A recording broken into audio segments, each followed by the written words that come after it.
going to do the urinary system, and then we have a lab to go along with it. So we have a nice cohesive day today. So let's talk a little bit about excretion, but we'll focus mostly on the urinary system. So excretion includes all kinds of things that happen in our body. The elimination of substances, or we often call them waste, from a body, a cell.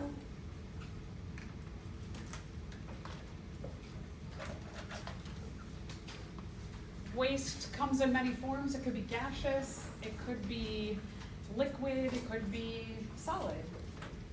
So excretion occurs in the respiratory system, right? When you breathe out, you respire carbon dioxide. That is a waste product of cellular respiration, but kind of the amazing thing to think about is that that waste product is utilized by autotrophs or producers, and then those carbons that we exhale help to make the food that we eat. Our digestive system, any undigested material comes out in the form of feces. Our urinary system eliminates gaseous wastes, dissolved wastes, extra vitamins, minerals, hormones. A lot goes into our urine. Also excess water. When we have too much water in our body, it's eliminated through various means. Could be sweat, could be through urine, could be also connected with our digestive system. And as I mentioned, vitamins, minerals, and even some drugs are eliminated from our body. So let's talk about other functions of the excretory system. Water. When your blood has too much water, some of that will be filtered out, and we'll look at that system through the urinary system. Ion levels, salt, for example. Nutrient levels. Nutrients are essentially atoms or elements. So when you have certain atoms or elements that need to be excreted from your body. Our pH is maintained through our excretory system. So if for some reason, let's say you have a bacterial infection that's making you a little bit more acidic, some of those hydrogen ions that are making you more acidic through some kind of bacterial infection will be eliminated through various systems.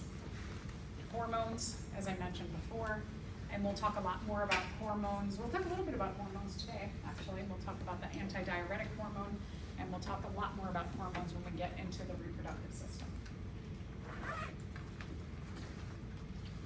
All right, so the organism, where it lives, how it lives, that will determine its excretory system. So we'll start out here with a very flat worm like this. And let's look at their excretory system. They use what are called protonephridia. They have protonephridia throughout their body. It is a tube-like system. When we're talking about flatworms, they're kind of like this. They're almost flat. They're pretty thin organisms. They're flatter like a piece of paper. So, because they're not very thick, they have a branching of their excretory system throughout their entire body. They don't have one distinct system like we do in a centralized area, like our urogenital area. Their branches, as you can see again here, go throughout their entire body. If we take a look at these branches, what you'll see periodically are these bulbs that are single cells,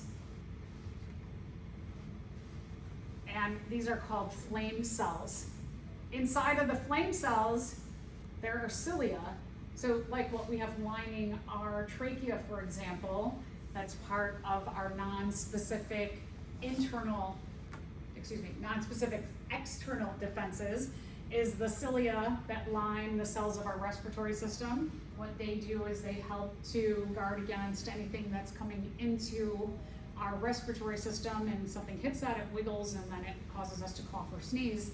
They use cilia in a little different way. they make a current throughout this tube system. So throughout this tube system, they make a current in the water within these areas to keep pushing it, the water and any of the substances that are dissolved in that watery system, to these darker blue or black areas, the excretory pores. Here's a weird thing, how we have one opening for our excretory system when we're thinking about like urinary system. At the end of our urethra, that's where we have the elimination of our liquid waste. They have the elimination of their liquid waste all over their body. So they have pores all over their entire body. So if we're thinking about the formation of urine within this tube system through their entire body, they are eliminating wastes all over the surface of their body. That's kind of weird, right? Like they're kind of peeing all over themselves. One of the things about these flatworms is that they most typically live in water. So they're just releasing it into a water environment. So it's not like if you were sitting there and releasing urine all over your body, it would be kind of gross and stinky. This goes right into water and then it diffuses throughout the water. So let's talk about land animals, like insects. Insects, they have a merging of their digestive system and their urinary system together. Insects typically live in much drier environments. They have, one of the things about insects that's a little more primitive about their body is they have what's called an open circulatory system. So if you think about like a cockroach, for example, their body, the main trunk of their body, in comparison to ours, all of the organs of their body are bathed in blood. They don't have a tube system, a blood vessel system that comes in diffusing distance with all of their cells, tissues, and organs. Their blood is just surrounding all of their organs, and that's called a hemocoel. Hemo refers to blood. The COEL is like a seal, Hemocoel means it's a blood cavity.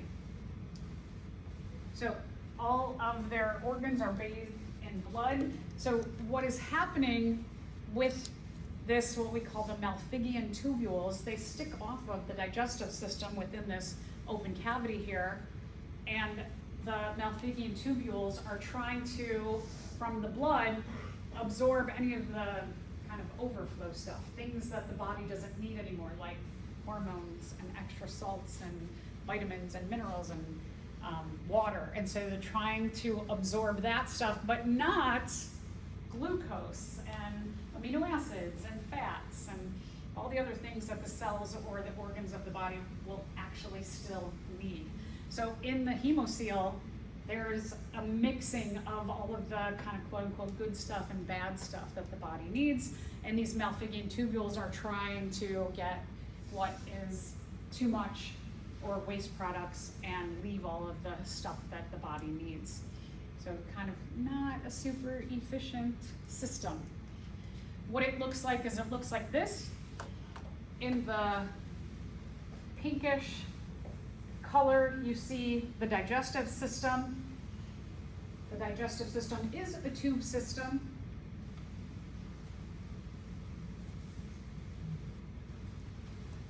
And then you can see the Malpighian tubules sticking off of the digestive system, that you have a merging of the urinary system with the digestive system.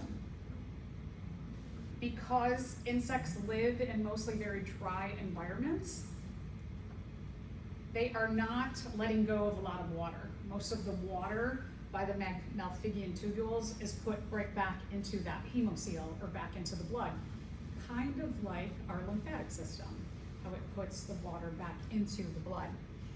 So you have a merging of the liquid which again, not going to be that much liquid, with the digestive system. And what happens with the digestive materials when we're talking about insects is that it comes out really, really dry. So it's a combination of like the urinary system, but the urinary system is going to keep trying to take all the water out of the digestive system and put it back into the hemocoel. And their feces, it comes out really, really dry, and oftentimes it's just like dusty material. So some of the dust in your homes is actually feces from insects. Yeah, great, right? Think about that.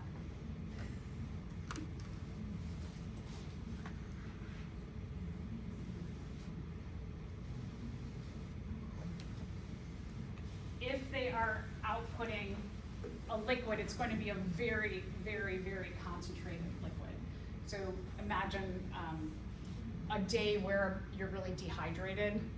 Your urine is very concentrated when you're super dehydrated because your body is trying to put all the water back into your body and not excrete much water. So it's very dense with vitamins and minerals and ions and any waste products. And so it looks really like, for us, it ends up looking like really, really yellow or even sometimes brownish if you're really, really dehydrated. Theirs will be so dehydrated that it'll just be almost like a paste or like a oil, like really, really thick. All right, so let's talk about earthworms. Earthworms like to live in moister environments than insects. They have a coelom. So here, there's that C-O-E-L that sounds like seal, coelom.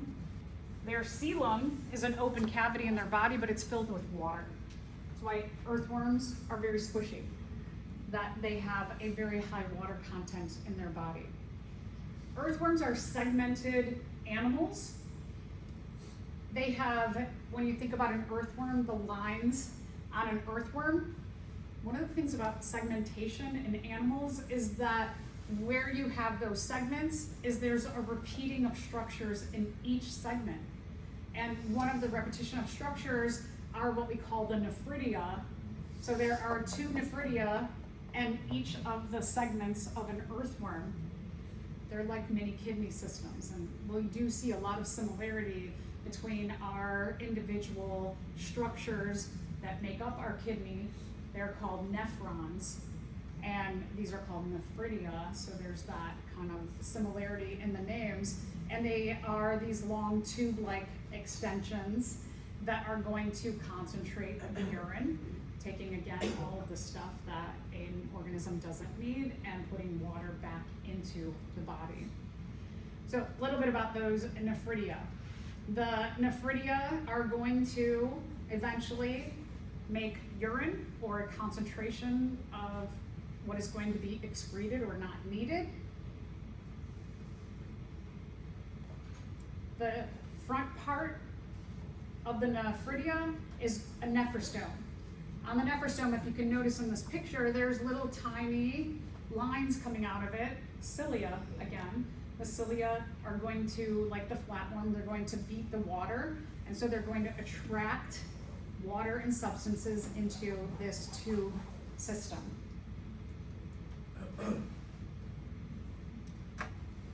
This bulb at the end with the cilia on it is called the nephrostome. The beginning of that nephridia.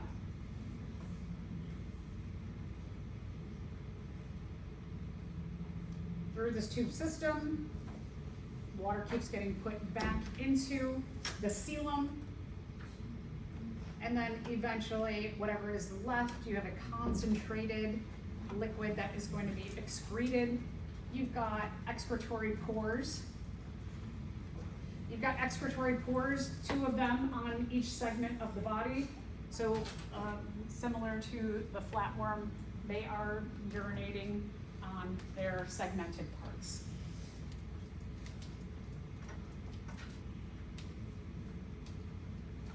So when we get to a little bit more complicated animals like us, we utilize what's called osmoregulation. Osmotic, osmosis. We're talking about the dissolving or diffusion of substances in water. What our bodies are trying to do is maintain a homeostasis or regulation of the materials in our body so that we don't have too many positive ions where you get something that's really, really acidic, or negative ions where your body gets to be very basic. You want to make sure you have as much salt as you need and not too much salt, and the right amount of hormones. And if you have drugs in your system, you want to make sure that they get out of your system. So the system is trying to really regulate what's in the most watery parts of our body, which the blood is one of, and it's trying to regulate the blood. When you have good health, you have a good overall osmotic balance in your body. Again, associated with that term homeostasis, maintaining the correct levels for good health.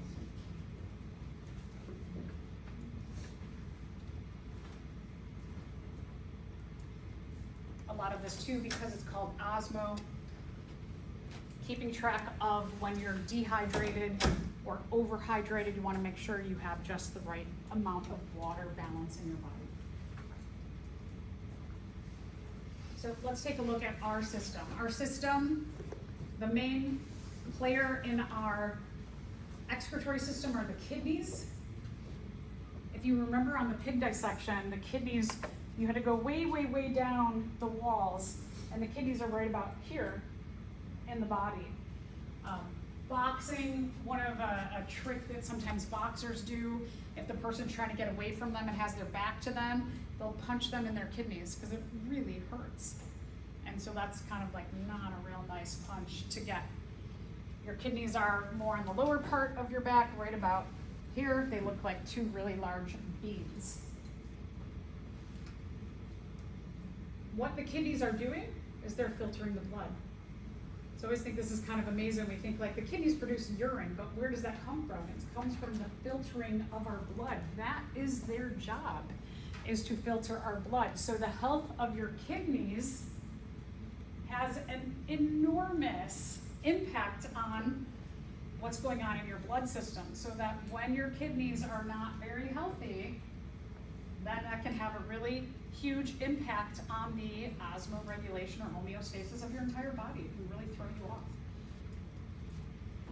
So, what are our kidneys filtering again? Water. Nutrients, keeping glucose in our body. We don't want to get rid of that. We worked really hard for those kinds of nutrients. Getting rid of toxic substances, waste, just what the cells are doing. For example, if you have an immune response, recently you're going to have a lot of dead white blood cells in your body. Those need to, the waste from breaking those down need to get filtered out. If you take vitamins every day, your body will be like, how much vitamin C do we need? And the rest of any of your water dissolvable vitamins will be urinated out. Salt is a really important factor in muscle contraction, but too much salt, we all know, in general is a bad thing because too much salt can make us dehydrated.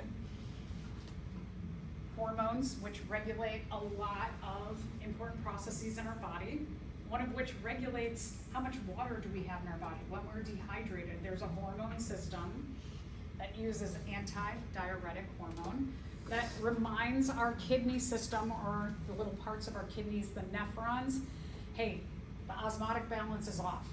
That means that we have a low amount of water to all the cells and components of our blood. So let's put some more water back into the blood. That's a hormone.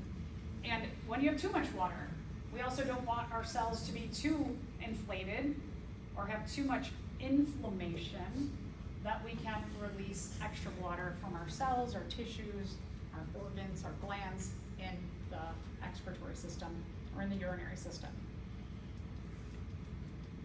So all of these things are constantly being checked by little systems within our kidney called nephrons. Nephrons are the systems within the kidneys. So let's talk a little bit about urea. I've been seeing a huge trend in the news in the last like 6 months that's talking a lot about how much protein are you getting. I know protein kind of cycles in our lives, the focus of protein being such an important thing, and then it kind of like wanes a little bit and then it'll come back. And maybe about 15 years ago there was a big focus, maybe 20 years ago, there was a big focus on people eating a very high protein diet for weight loss to get into a keto state so that you could undergo ketosis, and that helps you to burn fat faster when you eat a high protein, high fat diet and low carb diet. Now what I'm seeing, the trend right now, is just reminding people for overall health, you should be getting X amount of grams of protein per day, and also to give your kidneys and your liver a little break. You shouldn't be consuming all of your protein in one meal. You can overburden your liver, your gallbladder, your kidneys. Well, gallbladder is more for fats, but your liver and your kidneys, you can overburden them by consuming too much protein at once. And so now the trend is saying that you need X amount of protein for overall health and longevity. And you also need to eat your protein or consume your protein in small amounts throughout the day instead of one large consumption. So just kind of interesting. Now, proteins. When we think about proteins, proteins are a polymer molecule of one of the 4 biomolecule groups. Proteins, when we look at the large molecule, we call them proteins or polypeptides, and the smaller monomer groups are called amino acids. The structure, I'm trying to see if I have, okay. So one of the things about an amino acid is an amino acid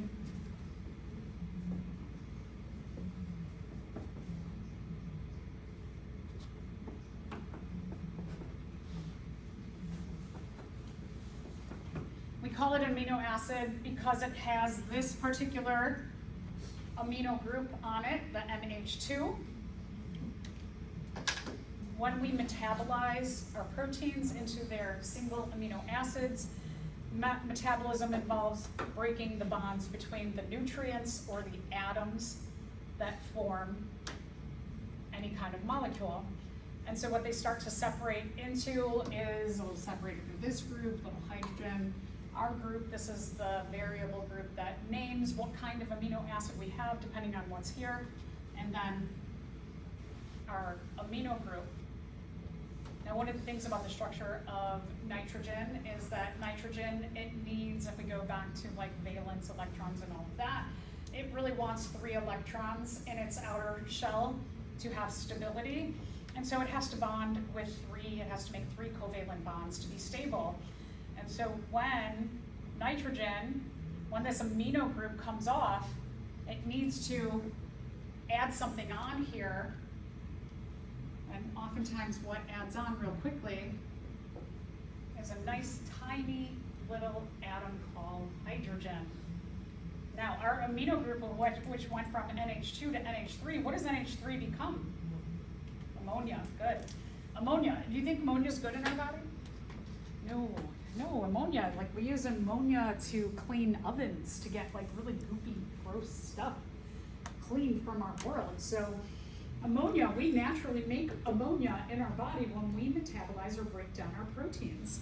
And so here, like thinking about this kind of current trend in our news and in our information world, is they're saying like, don't consume all your protein at once because you're consuming then large amounts of, or you're subjecting your body to large amounts of ammonia at once.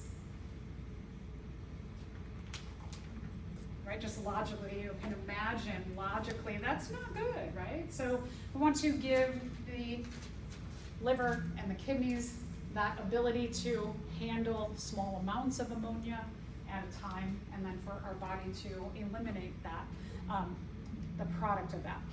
Now, ammonia, one of the things about ammonia is that ammonia is water soluble, so it will diffuse into the blood. Ammonia, as it travels around our blood, it makes its way into the liver, and one of the many jobs of the liver is to take that ammonia and have it go through a metabolic reaction and change it into urea. urea is far less toxic. Urea, urine. So this whole idea of where we get urine, the name urine from, is from the breakdown of our proteins. So the liver is going to detoxify our ammonia into urea. Urea is water soluble also, so it diffuses into the blood. And then at the kidneys, this far less toxic compound can be diffused into it, absorbed, and then we can urinate that product of protein digestion out.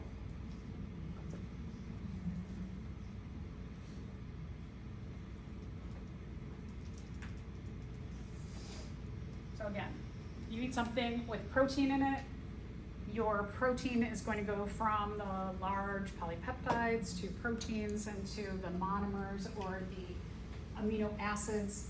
The amino acids are going to get metabolized, and in their metabolism, taking off that amino group will make this into ammonia.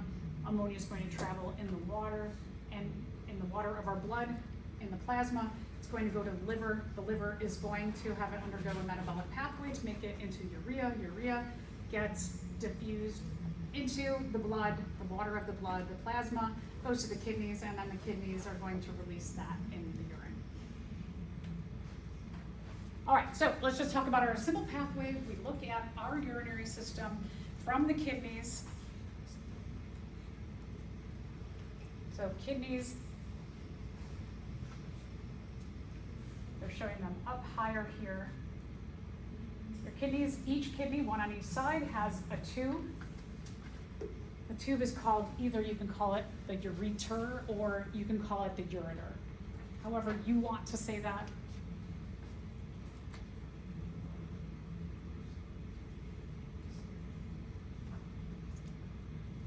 The ureters connect together, or they connect into, I should say. You can see here on each side, the ureters connect into the urinary bladder. Coming out of the urinary bladder is the urethra. So it looks like kind of a small system, but if you look inside the kidney, you're going to see thousands, millions of these little tiny systems that really do that job of filtration. So, inside of the kidneys, you have millions of these little nephrons. Each individual nephron is a filtration system. It's very complicated and complex. So this is what a nephron looks like, is that we have this bulbous area. It looks a little similar to the nephridia when we took a look at the earthworm, right? Kind of looks similar. Remember the earthworm has 2 nephridia in each of their segments, whereas we have millions of these within our kidneys. So, when we take a look at this, I will not have you do not have to memorize what happens at each step here. You'll go over it again in lab, but I do just want to talk about, like, in this area, this is called the Bowman's capsule. So this bulbous area, it's essentially going to try and take everything that it can out of the blood within reason. Some things are too big, like fats, for example, will stay in our blood and they'll continue to get metabolized. Glucose, however, is small enough that it can actually get filtered out. Now, glucose is one of the important biomolecules in our body. It filters directly first into cellular respiration. It gives us our quickest form of energy breakdown from a larger molecule into that small ATP that really helps to fuel all those little tiny processes within our cell. So, like, evolutionarily, we don't want to, even though we do filter glucose out, because Bowman's capsule just kind of goes like, and it sucks everything that it can out of the blood of up to a certain size. Because glucose is so valuable, When things diffuse out of the capillaries here inside of Bowman's capsules, this yellow tube system starts, and everything that's been diffused out, some things stay inside of this tube system, the yellow, and then some things go immediately back into, they go and back into the blood.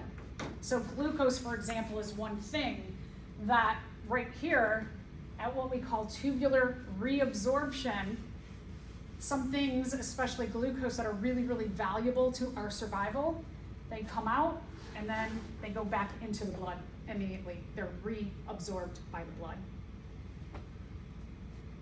Water. At almost every step, we have reabsorption here, water goes back into the blood. Glucose goes back into the blood. You can see the capillaries surround the tubes of the nephron so that at various points along this tube system, water can continuously get reabsorbed at different points back into the blood. This is what we call tubular secretion. It's our last stop to secrete anything that's still in the blood, right? So the blood's traveling in the capillaries. And so we get like one last filtration of the blood to get stuff into the urine or into this tube system here. One of the things that's really important here is it's a kind of last check to take any toxic materials or drugs out of our blood and put them into the urine. And then everything goes into what we call the collecting duct. And in the collecting duct, there's water back into the blood all the way down until you have urine formed. So if anything, like this diagram that I have for you, you might want to make a note on your page that don't memorize that diagram, but understand it. If I gave you this diagram and it were labeled and I asked you questions about this diagram, you just want to make sure that you can read what is going on here. So a pretty simple, just kind of analysis of what's happening in a nephron without memorizing everything that I just said. So urine, along the way, it gets more and more concentrated with all of the stuff that our body wants out of the blood. Water gets put back into the blood. So you can kind of think about when we're looking at the nephron, that starting here, the urine is very watery. There's a high water content, even with all the other stuff in there.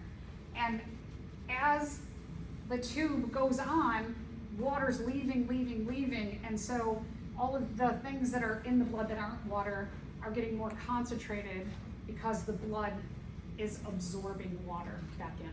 So it's getting kind of like watery to thicker at the collecting duct. Okay, so our urine gets concentrated. We can control that concentration. The loop in the middle, let's go back here. This portion is called the loop of Henle. In the loop of Henle, two important things happen.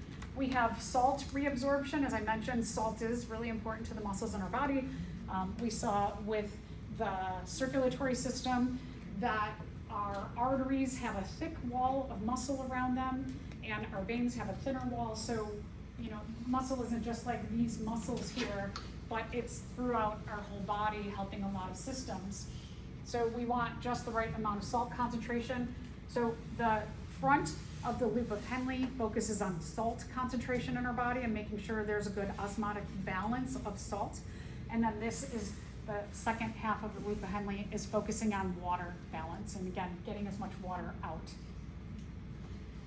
Now, depending on the environment that an animal lives in, will depend on how long or short this is. So if you are an animal who lives, like, let's say you're a fish, for example, this is going to be a lot shorter because water is just available everywhere around you. You don't need to have this really long loop of Henle because you can get hydrated just from like anywhere. Us, it's a bit drier. right? So we might have like a medium-sized loop of Henle, and if you are an animal, like a kangaroo rat who lives in the desert, your loop of Henle is probably gonna be really, really long, because your body needs a long tube system to keep getting as much water as possible back in your body, because it's not very available. So loop of Henle is longer in some animals than others, and the longer it is, the more water gets reabsorbed.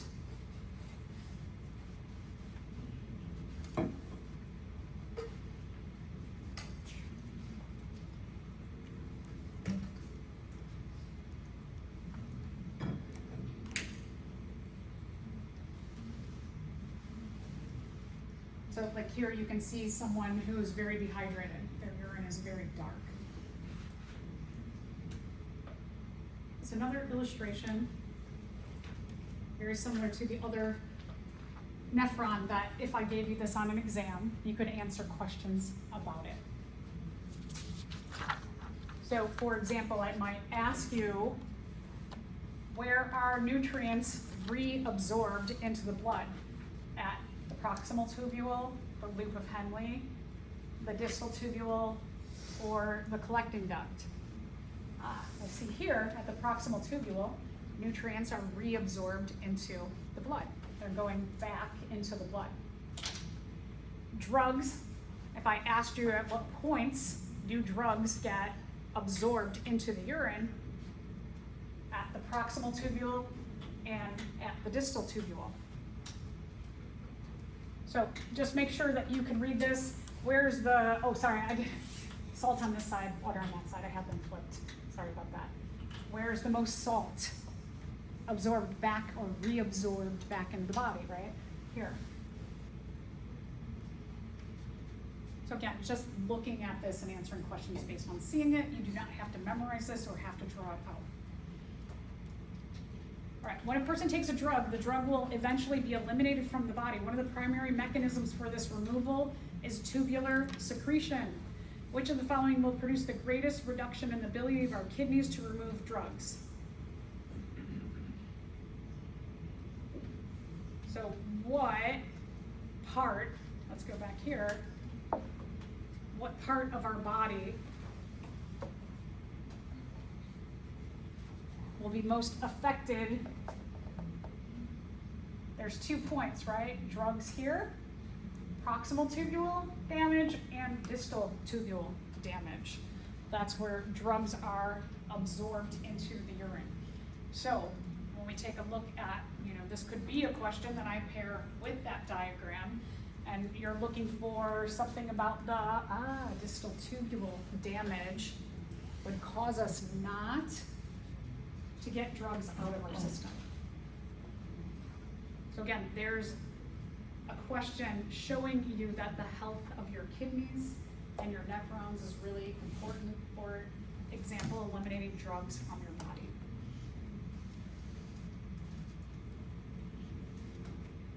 So you may have noticed, if you're a coffee drinker or you drink an energy drink in the morning or during the day, you may notice that you may be urinating a lot more than you've consumed in. What we call those kinds of things are diuretics.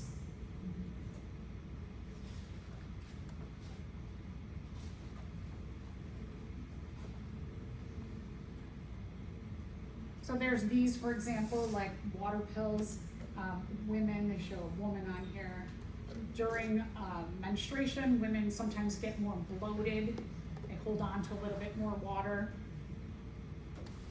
Your body will deal with that. You don't really need something like this. The worry about something like this is that what happens if you take too much of this or it dehydrates you. That could have a really big effect on other systems in your body. So you want to be careful with things like this, and even coffee. I remember when I was in college, I didn't drink coffee yet. I didn't start drinking coffee until someone gave me a mocha, and I really love like a deep, rich espresso, especially like a rich coffee, very tasty. And it gave me espresso with chocolate and cream in it, and I was like, ooh, this really makes the coffee, this is good coffee, and it makes the coffee taste so good.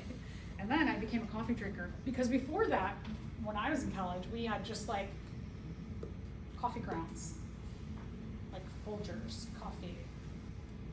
Think about like going to a hotel and the coffee, sometimes it's really, really bad, right? So that was it. I was like, it tastes okay. I don't really care for it. But then a good coffee, I like a really good coffee. So before I was drinking coffee, I was drinking that Lipton's iced tea, but it was granulated tea that had sugar and lemon granulated into it, and you made your tea by scooping it and mixing it into water. So I used to drink that, and I drank so much of it studying for finals once that I was like violently ill for a week. It was really bad, and I just felt horrible because it really dehydrated me. And so these diuretics, like if you're used to having like a cup of coffee a day, and then during finals week you're like drinking 8 cups of coffee in a day, you gotta be real careful because it can make you really, really sick. And it all starts with dehydration. Some drugs, if you're on, like, let's say you're sick and the medical practitioner prescribes some kind of medicine, they might say, hey, this is going to make you urinate a lot.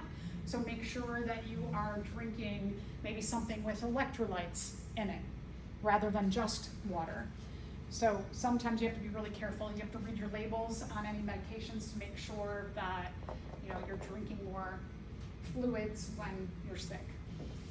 So what regulates that? So the brain is always watching everything that happens in our body. And there's always a relationship between the brain and all the systems in our body, and then the brain will release something to some other part of the brain, and then that will release something to tell somebody else to do something in the body, something else. So we have these often hormone-related systems to watch the big things that are happening in the body. So one hormone regulator is called anti-diuretic hormone. Diuretics, we just said, dehydrate you. If it's anti-diuretic, it means this is a hormone that's saying don't dehydrate them. Put water from the kidneys back into the blood. That the osmotic balance, and you can think of this as an anti-diuretic as like anti-urine flow, so that your urine becomes less watery when ADH is released. So ADH, what that does is it contacts the distal tubule and the collecting duct. So the ends of the nephron, and it tells them, hey, you two, you gotta do like triple duty, not letting water go into the urine. You have to absorb as much water, more water than normal, because this thing here is dehydrated. So more water back into the blood, less water out of the urine.